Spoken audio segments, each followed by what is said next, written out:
bagong asola pond natin, dalawa. Yung pa isa, tahan natin.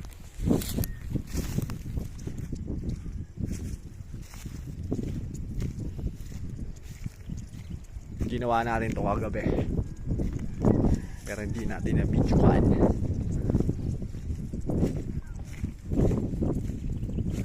So ito pa isa, kakargahan ko ulit to, natapong kanina eh.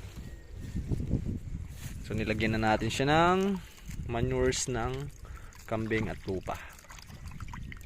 Bababad na natin siya dito. Ayan siya. So yung pinaka natin original lang sa taas. Ayan siya. Lalagay pa tayo ng